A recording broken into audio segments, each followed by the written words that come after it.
On this, the seventh day of hostilities between Israel and Hamas, there was no rest, instead more death. After another night of bombings, Palestinians searched through rubble, sometimes finding bodies, sometimes wounded. According to health officials in Gaza, at least 42 people were killed Sunday, including 10 children. On the Israeli side, more civilians caught in the middle of this conflict. A synagogue hit by a Hamas rocket, another landed in damaged vehicles, and one set fire to a field. In the neighborhood of Jerusalem that was the flashpoint for this recent unrest, 7 Israeli border officers were injured Sunday when a car rammed a checkpoint. The driver was shot and killed. The moment they were rammed was captured on video. Now, Israeli officials insist their air attacks are aimed at military targets. Overnight, they say they destroyed the home of a senior Hamas leader. It was the third attack going after the group's leadership in 2 days.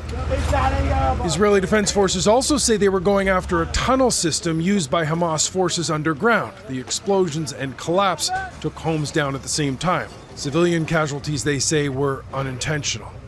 Good morning, Mr. Prime Minister. Thank you for being with us.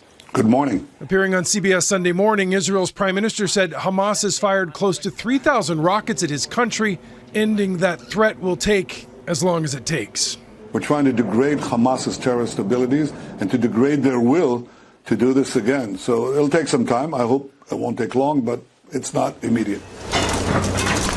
The calls to end the conflict are coming from just about every angle. There was a meeting of Islamic nations Sunday. The Pope warned of the conflict spiraling out of control, and the UN Security Council held an emergency meeting. There are efforts by both Egypt and the US to broker a ceasefire. President Biden spoke to Prime Minister Netanyahu and President Abbas yesterday.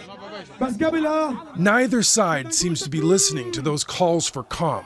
One of the leaders of Hamas, speaking in Qatar this weekend, insisted that in terms of missiles, what the world has seen so far is nothing compared to what's hidden. Well, missile supplies appear to be a part of the equation for Israel. An Israeli defense official said a ceasefire now would give Hamas time to recover. Letting it continue firing missiles, he says, would deplete its stockpiles and make it less of a threat for years. Mike Armstrong, Global News.